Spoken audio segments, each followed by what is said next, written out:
안녕하세요 여러분, 진사로입니다. 이 시간에는 2023학년도 11월 고등학교 1학년 전국연합학력평가 한국사 영역에 대한 해설 강의를 진행하겠습니다. 자, 1번부터 보시죠. 가국가에 대한 설명으로 옳은 것은 하고 문화유산에 대한 얘기예요.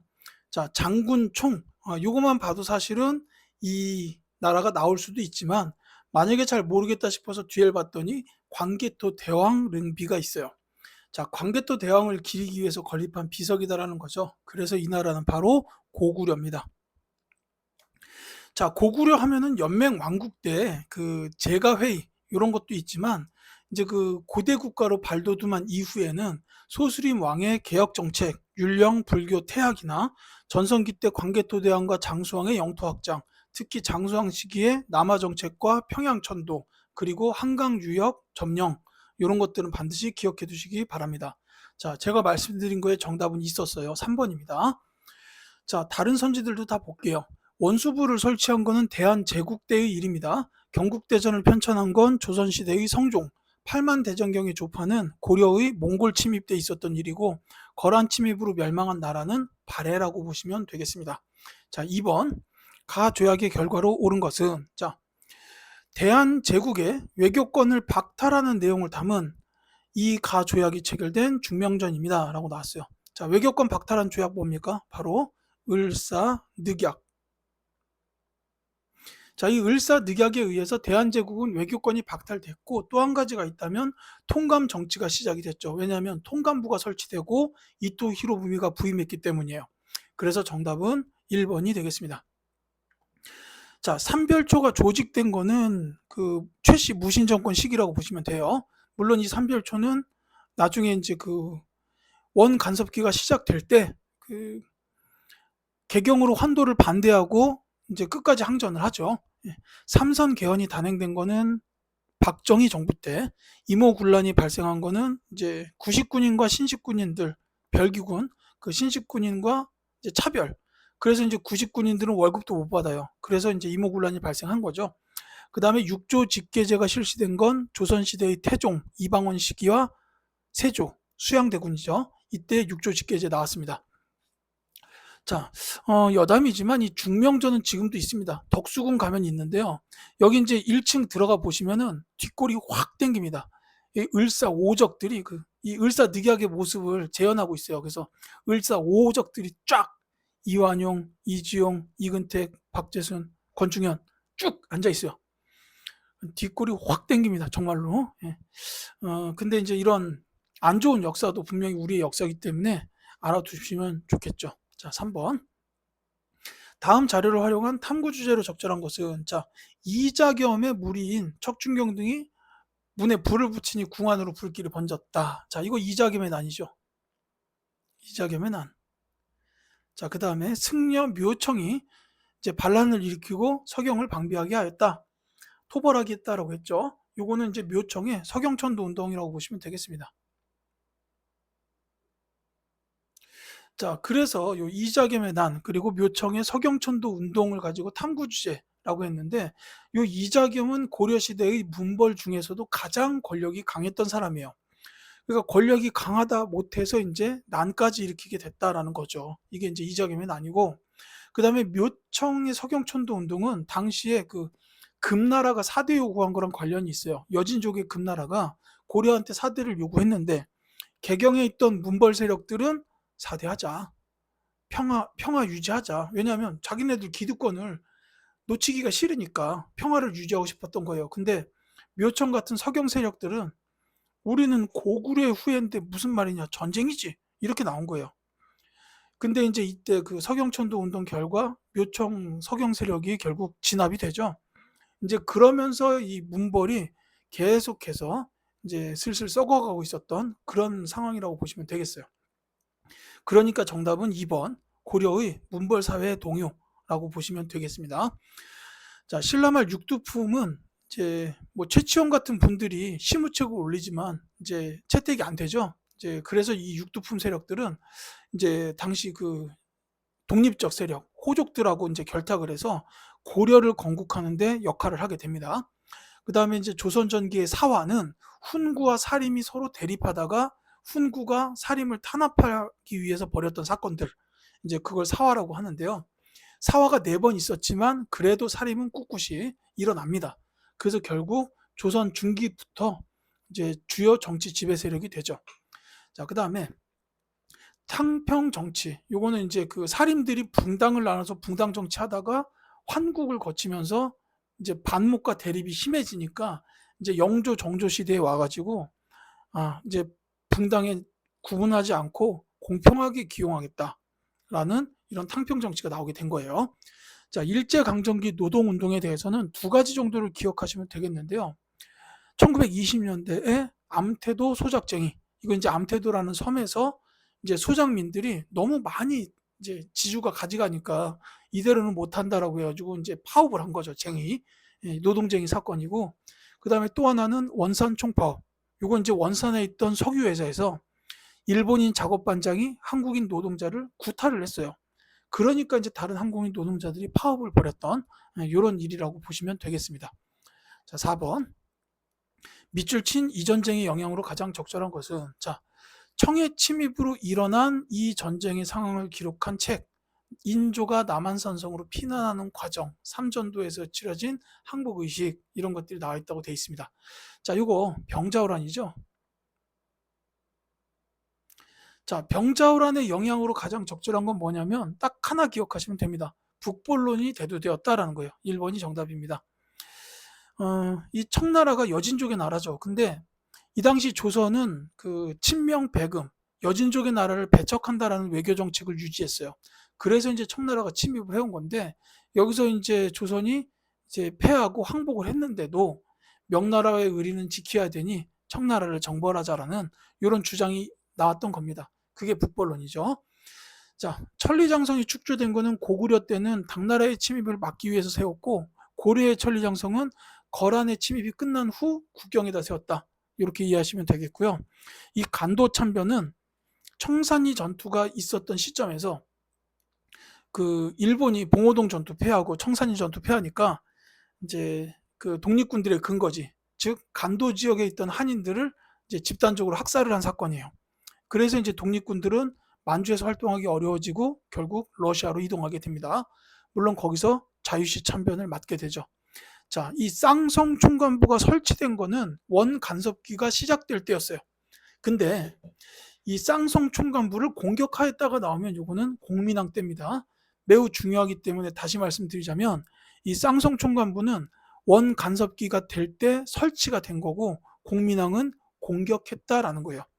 자, 그 다음에 강화도 조약이 체결된 거는 일본이 운요 사건을 일으키고 수교하자라고 해요. 그래서 이제 이 조선이 일본과 처음으로 근대적 조약을 맺은 게 바로 강화도 조약입니다. 요거는 이제 그 부산 비롯해서 원산, 인천 세 개 항구 개항하게 됐는데, 다만 불평등한 조항이 있었죠. 그 영사 재판권이나 그 해안 측량권, 이런 불평등한 조항도 들어 있었습니다. 자, 5번 볼게요. 가단체 활동으로 오른 것은 서재필 등이 주도하여 가단체를 창립한 날이래요. 자, 독립문을 건립했다. 그리고 러시아의 저령도 조차 요구를 규탄했다라는 겁니다. 자, 이 단체는 바로 근대적인 최초의 시민단체 독립협회. 이제 뭐 독립신문도 발간을 해요. 그래서 이제 그게 우리나라 최초의 한글 신문 이렇게도 보는데, 독립협회, 독립문, 독립신문 이런 게 이제 다 하나로 이어진다고 보시면 되겠고, 이 독립협회가 한 일이 이제 대규모 집회를 열었어요. 그게 만민공동회죠. 거기서 이제 러시아의 저령도 조차 요구를 규탄합니다. 러시아가 이러고 있는데 이러면 되겠습니까? 안 됩니다. 안 됩니다. 막 이거 한 거죠. 그래서 결국 이 조차 요구를 저지시키는 데 성공을 합니다. 이게 이렇게 효과가 좋다라는 게 알려지니까 이제 정부 관리들까지 와요. 그래서 관민공동회를 열게 되고 거기서 헌의 6조를 채택하게 되죠. 자, 그래서 정답은 3번 만민공동회를 개최하였다입니다. 자, 백두산 정계비를 세운 거는 숙종 때입니다. 이제 청나라하고의 영토를 정확하게 정리하기 위해서 비석을 세운 거고, 어린이날을 제정한 단체는 천도교 소년회, 이 단체를 이끄신 분은 소파 방정환 선생님입니다. 좌우합작 7원 측은 그 좌우합작 위원회, 그 여운형 선생과 김규식 선생이 이제 세운 이 좌우합작 위원회에서 나온 건데, 이 좌우합작 운동이 벌어지게 됐던 게 이제 남북한의 분단을 막기 위해서였어요. 근데 이 좌우합작 운동이 실패하고 결국은 분단이 되죠. 자, 우리말 큰사전 편찬을 추진한 곳은 그 조선어 학회입니다. 이 조선어 학회에서는 또 우리말 큰사전과 함께 한글 맞춤법 통일안을 제정하였다라는 것도 기억해 두시기 바랍니다.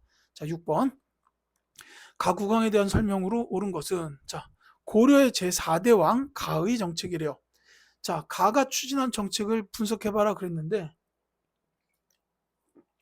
연호를 광덕이라 정하였다는 이제 그렇다 치고요. 그 다음에 노비를 안검하여 시비를 가려내게 하였다라고 돼 있어요. 노비를 안검했다. 자, 이게 바로 노비안검법이죠. 자, 노비안검법이 나오는 순간 이 왕이 누군지 아셔야 됩니다. 바로 광종입니다.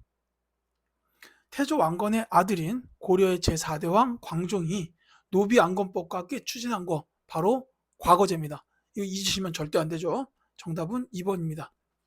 자, 이 노비안검법은 여기 나와 있다시피 불법적으로 편입된 노비가 없는지를 확인해서 만약에 불법적인 게 확인이 되면 이 노비는 양민으로 풀어주겠다라고 한 거예요. 이 노비는 호족들의 입장에서는 사유재산이에요. 근데 이제 나라에서 이 노비를 갖다가 양민으로 풀어버리면 재산이 감소하는 거예요. 그러니까 경제적, 군사적 기반을 약화시켰다라는 거고, 반대로 이제 나라 입장에서는 이 노비가 양민이 되면 세금을 내는 백성이 됩니다. 그렇기 때문에 재정 확충이에요. 이제 요거 이해하셨죠? 자, 그 다음에 우산국을 정복한 거는 신라시대의 지증왕, 장용영을 설치한 거는 조선의 정조, 훈민정음 창제는 아시죠? 세종대왕, 교육입국 조서를 반포한 거는 2차 갑오개혁 때의 일입니다. 자, 7번 갈게요.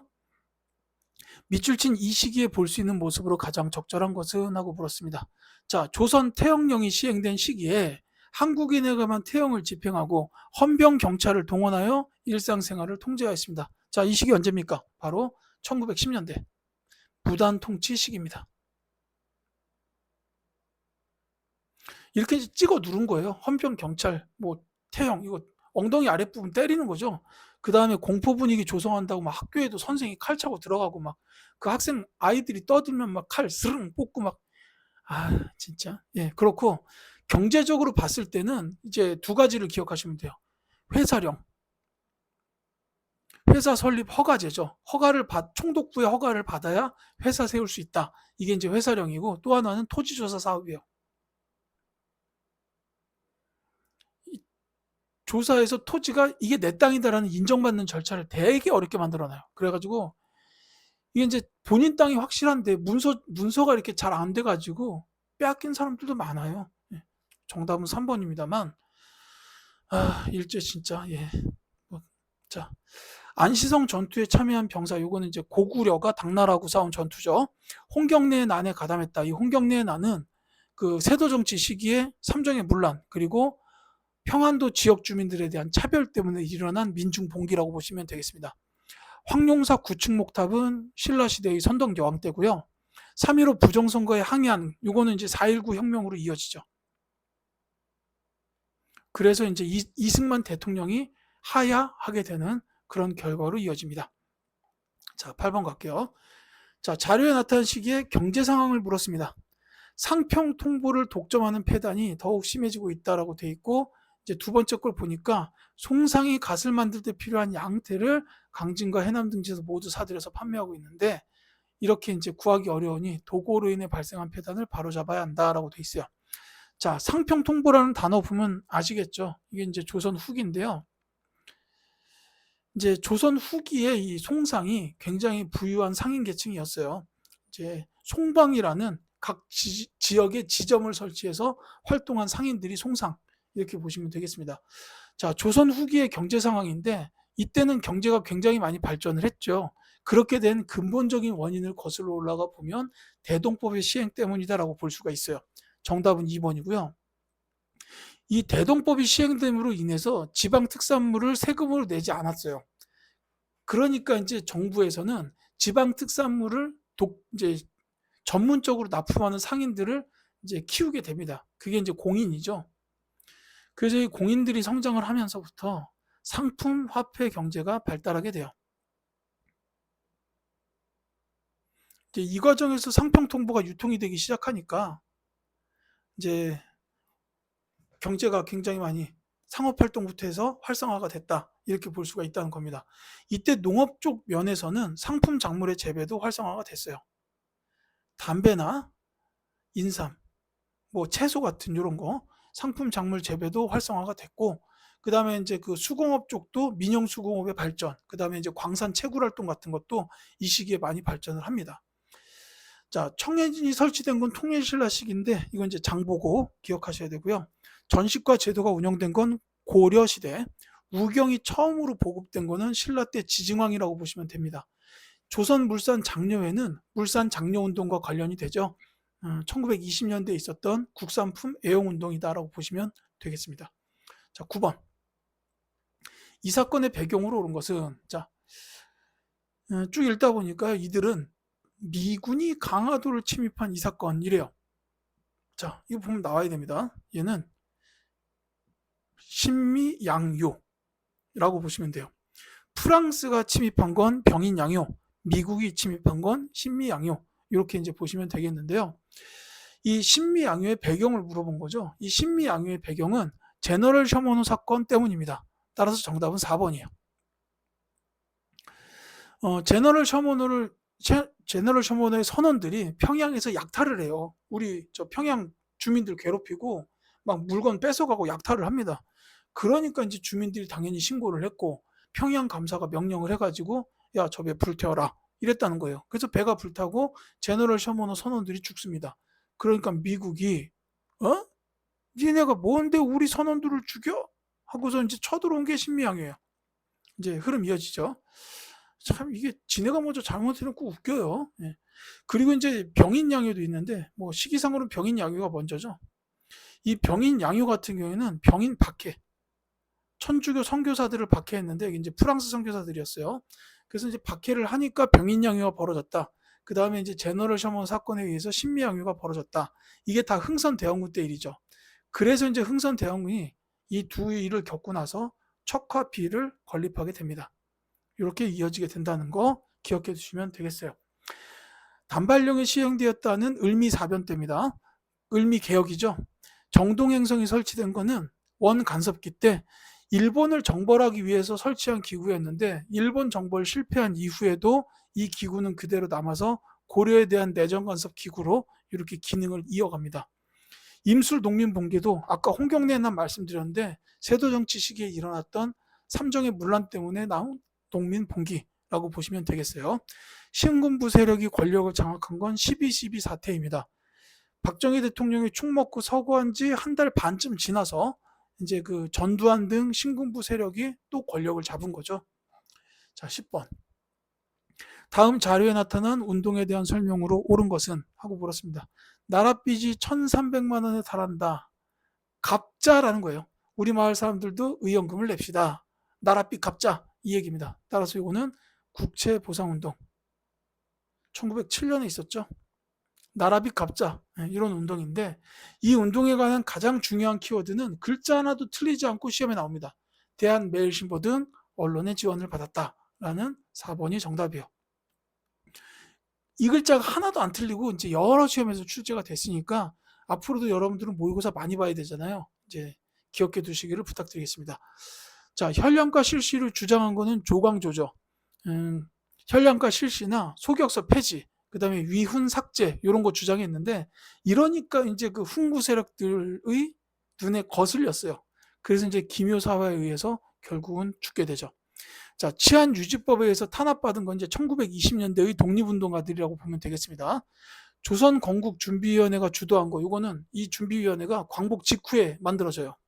당시에 이제 일본이 급작스럽게 패망하는 바람에 이제 무정부 상태가 될 수 있었어요. 그러니까 이 조선건국준비위원회가 재빠르게 이제 그 무정부 상태인 상황의 치안 유지를 위해서 노력을 했습니다. 다만 이제 미국, 소련 그 점령군들이 들어와 가지고 한국인이 만든 단체를 일절 인정하지 않았다라는 거. 자, 그다음에 이만순 등이 영남 만인소를 올리는 계기가 된 거. 요거는 조선 책략이 도입돼서였어요. 김홍집이 조선 책략을 갖고 왔는데 그 내용이 공개되니까 이런 미국하고 수교를 해? 신미양요였잖아요. 이 적국하고 수교? 미친 거야? 막 이렇게 해가지고 이제 영남 지역의 유생들이 상소를 올린 거예요. 다만 이제 영남 유생들은 정치적으로 봤을 때는 비주류 세력이었죠. 그러니까 그들의 상소 내용은 받아들여지지 않고 결국 조미수 통상 조약으로 이어지게 됩니다. 자, 11번 밑줄친 이운동에 대한 설명으로 옳은 것은, 자, 역사 동아리 배지 배부 안내인데요. 백정에 대한 차별 철폐와 지위 양상을 주장한 이 운동이래요. 자, 백정에 대한 차별 철폐가 나오면 이건 바로 형평 운동입니다. 사실 여기서 형이 저울을 뜻하고 평이 이제 평평하다. 그러니까 이게 이제 균형이 맞는 저울이 나오는 게 이런 이유 때문입니다. 정답은 찾기 쉽죠. 2번입니다. 이 형평운동을 벌이기 위한 단체가 바로 조선 형평사였어요. 자, 헌의육조를 채택하였다. 아까 잠깐 설명드렸는데 독립협회입니다. 그 다음에 직강소를 통해 개혁을 추진하였다. 동학농민운동 과정에 있었던 농민들의 개혁적 자치기구였죠. 직강소. 자, 전민변정도감 공민왕이 설치했습니다. 일본의 황무지 개강권 요구를 철회시켰다. 이거는 보안회. 반드시 기억해 주시기 바랍니다. 12번. 가군대에 대한 설명으로 옳은 것은, 자, 가의 총사령관 지청천 장군, 이범석 장군과 회의하여 미국 전략정보국 OSS의 군사훈련을 받은 대원들을 국내로 진입시키기로 결정하였다라고 되어 있어요. 자, 이거 보자마자 이 군대 나와야 됩니다. 바로 대한민국 임시정부의 정규군이었던 한국광복군입니다. 자, 이 한국광복군에 대한 설명을 찾아주라는 건데요. 이 크게 두 가지 키워드가 있어요. 하나는 여기 나와 있는 OSS와의 연합으로 국내 진공작전을 추진했다라는 거였고, 또 하나는 뭐냐면 인도 미얀마 전선에 파견되어 작전을 수행하였다라는 겁니다. 자, 그래서 정답은 3번이에요. 자, 이 한국 광복군에 대한 문제는 인도 미얀마 전선, 그 다음에 이거 국내 진공작전 추진, 이 두 가지의 키워드 중에 하나가 본문, 하나가 선지, 이렇게 나오는 경우가 많습니다. 그렇기 때문에 반드시 두 가지를 전부 같이 기억해 두시길 부탁드릴게요. 자, 동북 구성을 축조한 거는 여진족 킬러 윤관 장군의 활약 이후 여진족을 몰아내고 이제 세운 거죠. 위화도 회군을 단행한 건 이성계. 그래서 이제 개경으로 빽 해가지고 이제 그때 최영 장군을 몰아냈다가 죽이고 우왕을 폐위시키고 정권을 잡았죠. 그리고 나서 과전법을 시행한 후 조선의 건국으로 이어갑니다. 청산리 전투에서 대승을 거둔 것은 김자진 장군의 북로 군정서와 홍범도 장군의 대한독립군 연합부대라고 보시면 되겠어요. 자, 조선혁명선언을 활동 지침으로 삼은 단체 의열단. 김원봉 선생이 조직했고 김상옥, 나석주, 김익상, 김지섭 같은 의사분들께서 의거 활동을 하셨던 단체입니다. 자, 13번. 가단체에 대한 설명으로 옳은 것은, 자, 비타협적 민족주의 세력과 사회주의 세력의 민족협동 전선인 가에서 활동하였다. 자, 기회주의 일체 부인 등 3대 강령을 내건 가의 결성을 위해 노력하였다라고 되어 있어요. 자, 이 단체 어디입니까? 바로 신간회. 일제강점기 최대 규모의 단체였어요. 비타협적 민족주의 세력과 사회주의 세력이 연합한 민족유일당 운동의 결과물, 이 신간회. 이 신간회에 관한 활동에서 가장 중요한 거는 뭐니 해도 광주학생 항일운동 때 진상조사관을 파견해서 지원했다라는 거였습니다. 그래서 정답은 5번이에요. 이 신간회의 결성 과정, 그러니까 비타협적 민족주의와 사회주의 세력이 연합했다. 이제 원래 이 두 세력은 이제 그 이념이 완전히 달라서 절대로 융합이 안 돼요. 근데 나라의 독립이라는 큰 가치 아래서 이 두 세력이 통합이 됐습니다. 그게 신간회고, 그래서 이제 기회주의를 일체 부인한다 같은 이런 강령이 나온 거예요. 그리고 이제 이 광주학생 항일운동에 조사단 파견했다. 이것까지 같이 기억해 주시길 바랍니다. 자, 지계를 발급한 거는 광무개혁대의 일이에요. 구미위원부를 설치한 거는 대한민국 임시정부고요. 이 구미위원부는 미국 워싱턴에 있었는데 여기에 이승만이 있었습니다. 배고인 사건으로 와해된 거는 신민회이고요. 윤봉길의 훈커공원 의거를 계획한 단체, 이거는 한인애국단. 자, 의열단처럼 의거 활동을 했던 단체죠. 윤봉길 의사 말고 또 한 분, 이봉창 의사가 일왕에게 폭탄을 투척했다라는 것도 같이 기억해 주시기를 바라겠습니다. 자, 14번 갈게요. 미술친 이운동의 영향으로 오른 것은 하고 나왔는데, 이운동은 1919년 민족 대표들이 태화관에서 독립선언식을 거행한 이후 각지로 확산하였다. 자, 아운의 장터에서 유관순 나왔어요. 자, 이 운동 뭡니까? 바로 3.1운동이죠. 자, 문제에서 3.1운동에 대한 영향을 물었습니다. 3.1운동의 영향은 크게 두 가지입니다. 대한민국 임시정부를 수립하는 데 영향을 주었다라는 거, 그리고 또 하나는 일제히 통치 방식이 이른바 문화통치로 바뀌게 되었다라는 겁니다. 그래서 정답은 5번이에요. 이른바 문화통치라고 되어 있는데, 일제는 문화통치라고 말을 하지만 우리 입장에서는 그거를 있는 그대로 받아들일 수가 없어요. 왜냐하면 이때 뭐 문화통치라고 할 만한 그런 것들도 좀 있었지만, 이게 이제 정확히 말하면 민족 분열 통치예요. 그러니까 이제 친일파 키워내서 한국 사람들끼리 이간질하게 만들고, 그 다음에 이제 그 감시랑 통제는 더 심해졌어요. 경찰 숫자 엄청나게 늘리고, 예. 그러니까 기만 통치, 분열 통치라고 보시는 게 더 맞을 겁니다. 자, 정방은 이 최씨 무신 정권, 특히 최우 때 설치된 기구고, 그 다음에 이제 아관 파천이 단행된 건 이제 고종이 러시아 공사관으로 간 거죠. 을미사변 이후, 그러니까 이제 명성황후, 그러니까 고종 입장에서는 자기 부인이 살해당했어요. 그러니까 얼마나 무섭겠습니까? 일본 놈들이 계속 옆에서 감시하고 있고, 왕인데. 그래서 이제 어느 날 조용히 러시아 공사관으로 피신을 한 거죠. 이게 아관 파천인데, 정치적으로 보면은 당시 일본이 이제 세력을 조선에서 조금 이렇게 낮추는 그런 역할도 하긴 했습니다. 척합이 아까 말씀드렸죠. 흥선대원군 때 병인양요, 신미양요 겪으면서 세워졌던, 그런 거고, 13도 창의군이 조직되었다. 이건 중요해요. 정미의병. 이때 이제 의병이 결성이 됐는데, 이제 정미 7조약, 그러니까 한일 신협약 결과 대한제국 군대가 해산하게 돼요. 그래서 그때 해산된 군인들이 대거 의병에 가담을 합니다.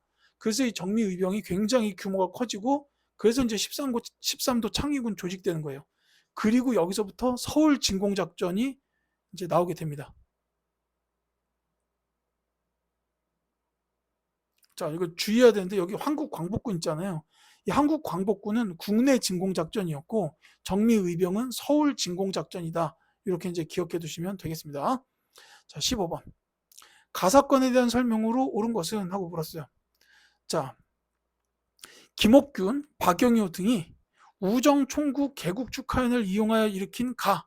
자, 이 두 사람의 이름과 함께 우정총국 개국축하연 나오면 이건 바로 갑신정변. 자, 김옥균, 박영효, 서재필, 서강범, 홍영식 이런 급진 개화파 세력들이 이제 우리도 빨리 개화하자라는 뜻으로 일으킨 정변이에요. 그래서 이제 개혁정강을 발표한 거죠. 다만 이제 갑신정변이 일어나자 이 당시 이제 그 민씨, 그러니까 이제 주요 지배 세력, 그 정치 주요 지배 세력 민씨 세력이 또 청나라에다가 SOS를 해요. 그래서 청나라 군대가 와가지고 진압을 해버립니다. 그래서 이제 갑신정변은 3.1천하로 끝나게 되죠. 자, 제가 말씀드린 거에 정답은 있습니다. 급진 개화파가 주도하였다라는 거예요. 그리고 이제 말씀드린 김에 요 영향, 한성조약 정도는 기억해 두세요. 이제 이 갑신정변을 이제 이 급진개화파들을 일본이 조금 도와줬어요. 그래서 일본군들이 있었는데, 이제 청나라가 진압하러 오면서 일본군하고 교전을 벌이게 됐죠. 그 과정에서 이제 일본 뭐 영사관 시설이 파괴되고, 그 다음에 이제 며칠 죽었어요. 그래서 이제 한성조약을 통해서 배상금을 지불하게 됐다. 뭐 이렇게 보시면 되겠고, 이제 또 하나는 텐진조약인데 이건 시험에 잘 나오진 않더라고요. 청나라랑 일본이 맺은 조약이라 그래요. 이때 청나라랑 일본이 조선 땅에서 싸웠으니까, 야, 우리 이러면 안 돼 하고 이제 두 나라가 맺은 조약이다. 이 정도 이해하시면 되겠습니다. 자, 노급 폐지의 배경이 된 거는 통일신라 시대 신문왕 때의 일이에요. 왕권 강화의 정책입니다. 밀립대학 설립운동이요. 이게 1920년대에 있었는데, 이때는 일제가 경성제국대학을 설립해서 이 밀립대학 설립운동을 무마시키게 됩니다. 구본신 참여 원칙을 표방한 거는 광무개혁이라고 보시면 되겠죠. 대한제국이 수립된 후 고종이 황제로서 추진한 개혁이에요.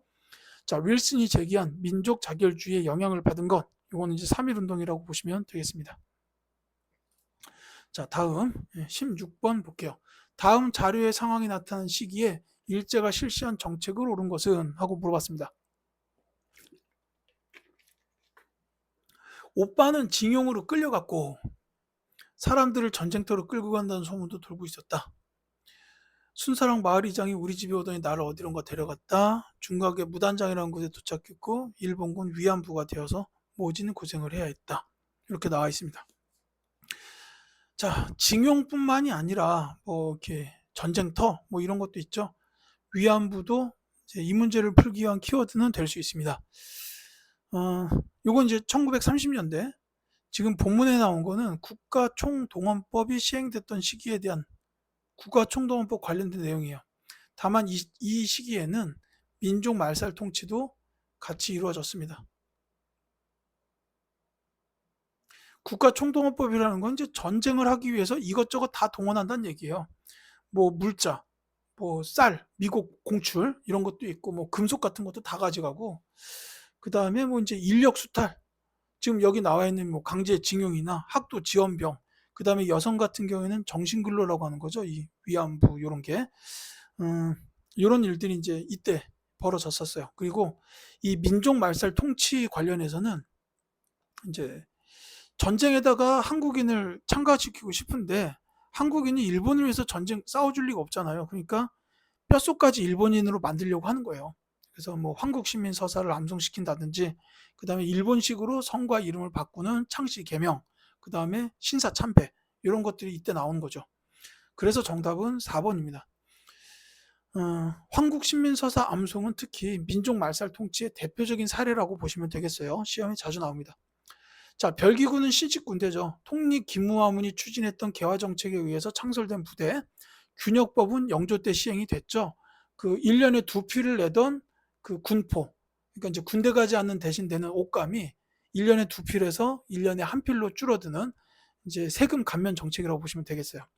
그 다음에 도병마사가 설치된 건 고려시대라고 보시면 되겠고, 전국을 구주 5소경으로 편성한 건 이제 통일신라 시대라고 보시면 되겠습니다. 자, 17번. 밑줄 친 이 전쟁 중에 있었던 사실로 오는 것은 자, 이 전쟁 당시 남한을 지원하기 위해서라고 나왔고 북한의 기습적인 남침으로 전쟁이 시작됐다. 6.25 전쟁이죠. 6.25 전쟁 하면은 여러분들이 알아야 될 게 이제 흐름. 그러니까 처음에는 이제 북한 소련이 쫙 내려와요. 그래서 이제 경상도 지역을 제외하고 다 그 북한 소련이 점령을 하게 됩니다.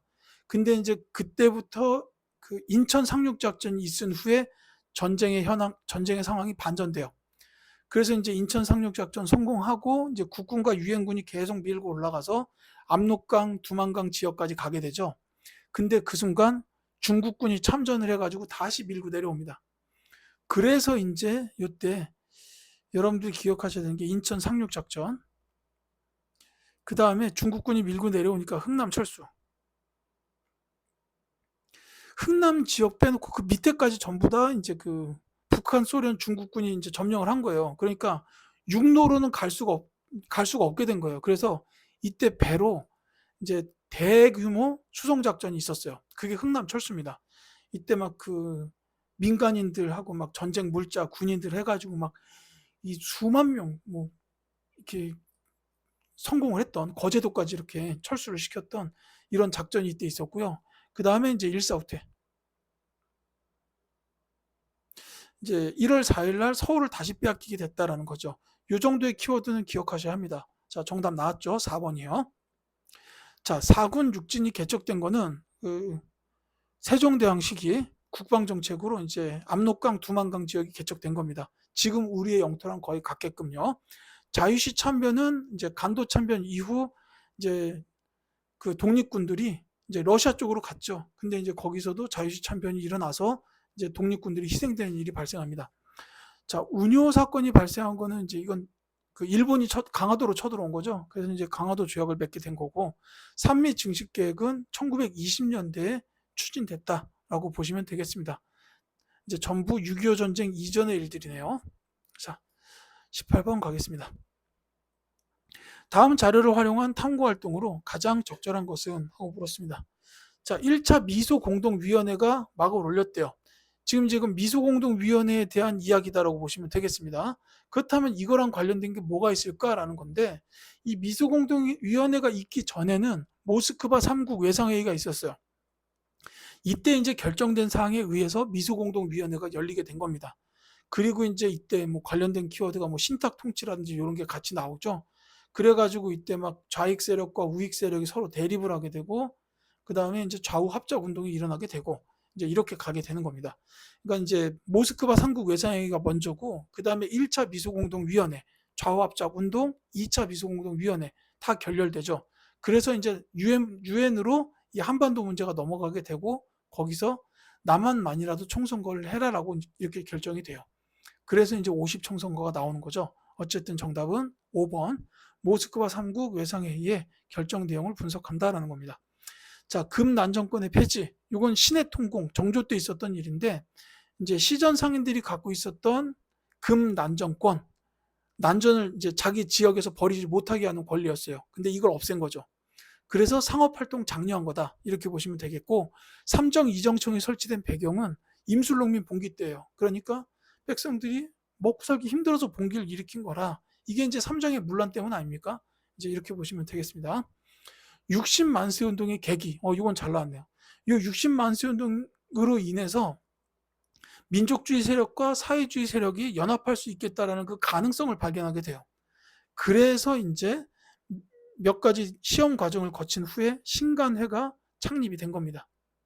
비타협적 민족주의 세력과 사회주의 세력의 민족협동전선단체 신간회가 60만세 운동을 계기로 해서 창립이 됐다. 이건 중요한 흐름이기 때문에 기억해 두시기 바랍니다.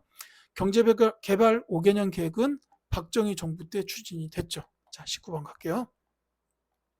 밑줄 친 이 국회에 대한 설명으로 옳은 것은, 자, 대한민국 헌법을 공포한 이 국회의 기념사진이래요. 50 총선거를 통해 구성된 국회다라고 되어 있습니다. 여기는 바로 재헌 국회예요. 자, 정부를 수립해야 되는데 법이 없어요. 뭐 대통령도 없고 뭣도 없지만 지금 법도 없어요. 그러니까 법부터 만들어야 되는 상황이었어요. 그래서 이제 선거를 해가지고 이제 재헌 국회를 만들게 됩니다. 그러니까 이 국회의원들은 정말로 시급한 법만 만들어야 된다라는 그런 미션만 갖고 있었어요. 그래서 임기는 2년이었습니다. 이제 국회의원 임기는 보통 4년인데 여기서는 이제 처음에 법만 만들어서 틀을 잡는 이런 미션을 갖고 있었기 때문에 2년만 활동하게 만들어놨던 거예요. 그래서 이 재헌국회는 가장 시급한 법을 만들었는데 그 중에 3가지만 기억하십시오. 첫째는 헌법. 이건 뭐 당연하죠. 뭐. 법 중에 법이니까. 그리고 또 하나는 농지개혁법이에요. 이때의 과제는 뭐였냐면, 농지에 관련된 과제는 누구나 다 자기 땅을 경작하는 거. 이게 이제 이 시대의 과제라고 보시면 돼요. 그래서 농지개혁이 시급하다라고 본 겁니다. 그리고 또 하나가 이제 반민족행위 처벌법이에요.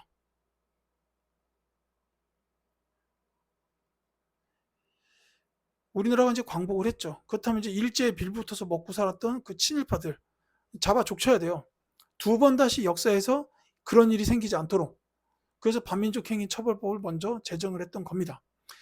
그래서 이게 이제 반민특위로 구성이 되죠. 반민특위가 근데 이 반민특위가 이승만 정부의 방해에 의해서 제대로 기능을 못합니다. 그래서 친일파 청산이 지금 다 안 된 거예요. 네, 뭐 이렇게 이제 이어진다라는 거죠. 정답은 나왔습니다. 5번입니다. 자, 비변사를 설치한 거는 이제 삼포 외란 중종 때 있었던 그 일본과 교역하는 항구 쪽에서 일본이 벌였던 난이에요. 근데 이제 그 난을 계기로 비변사가 설치가 됐고, 이제 을묘 외변을 거치면서 상설기구가 되고, 그 다음에 임진왜란을 거치면서 이제 최고의 의사결정 기구가 되고, 세도 정치 때는 이 비변사를 통해서 권력을 휘둘렀다라는 거죠. 자, 수신사를 파견한 거는 이제 강화도 지역 체결 이후 갔던 일본 외교 사절단이에요. 그 전에 갔던 외교 사절단은 통신사라고 하고, 강화도 조약 이후는 수신사입니다. 화백회의를 개최한 건 신라 때 일이죠. 연통지역 교통국을 운영한 건 대한민국 임시정부고요. 자, 20번 가겠습니다. 다음 자료에 나타난 민주화 운동의 영향으로 적절한 것은, 자, 22살 청년 박종철이 고문으로 숨졌습니다. 라고 돼 있어요. 자, 죽음에 분노한 국민들이 고문 추방과 민주화를 요구하며 거리로 나섰지만 또 한 명의 청년 이한열이 최루탄에 쓰러졌습니다. 자, 호헌철폐, 독재 타도 등을 힘차게 외쳤다라고 돼 있죠. 자, 이 민주화 운동은 바로 1987년에 있었던 6월 민주항쟁이었어요. 이때 인제 이 민주화 운동에 참여했던 국민들의 가장 큰 뜻은 뭐였냐면 그 '대통령을 우리 손으로 뽑겠다.'라는 거였어요. 직선제. 여기서 말하는 호언은 헌법을 지키겠다라는 뜻인데 이 헌법이 뭐였냐면 간선제로, 그러니까 체육관에서 자기네들끼리 대통령을 뽑는 그 제도를 지키겠다라고 한 거예요. 그러니까 인제 이 국민들이 인제 '이건 아니다. 직선제해야 된다.' 왜냐하면 그전에 전두환 정부에서 약속을 했어요. 근데 그 약속을 안 지키고 호언하겠다라고 한 거거든요. 그러니까 인제 국민들이 일어난 거예요. 호언 철폐, 독재 타도. 이 구호가 이렇게 나온 거잖아요. 그래서 인제 결국 이때 이 민주항쟁이 걷잡을 수 없이 커지니까 더 이상 정부가 어찌할 수가 없는 거예요. 그래서 이제 여당 대표 노태우가 나와 가지고 "국민의 뜻에 따르겠습니다." 하고서 직선제로 개헌하게 됩니다. 5 번이 정답이에요. 그래서 인제 이때 5년 단임의 직선제로 개헌된 후 지금으로 이어지고 있습니다. 그래서 지금은 뭐 우리 국민들이 당연히 '내 손으로 대통령을 뽑는다.'라는 게 너무 당연시되어 있지만 이게 1987 년까지만 해도 대통령은 자기네들이 알아서 뽑은 거예요. 예. 그러면 안 되지. 예, 지금처럼 하는 게 맞겠죠. 자, 그래서 정답은 5 번이고요. 자, 요 교정도 가면 이제 무신 정권 시기에 가장 최고의 권력 기구였습니다. 유신 헌법이 공포된 거는 이제 박정희 정부 때죠. 1972 년인데 요때 인제 박정희가 그냥 종신 대통령 하려고 유신 헌법을 공포했다라고 보시면 되겠어요. 이 고부 농민 봉기는 바로 동학 농민 운동의 시작이다라고 보면 되겠죠. 28 독립선언은 이제 3.1 운동보다 한 달 앞서서 일본 도쿄에서 일어났던, 예, 독립선언으로 보면 되겠습니다. 이렇게 해서 2023학년도 11월 고등학교 1학년 한국사 영역에 대한 해설 강의를 모두 마치겠습니다. 예, 지금까지 강의 들어주신 학생 여러분들께 진심으로 감사드립니다.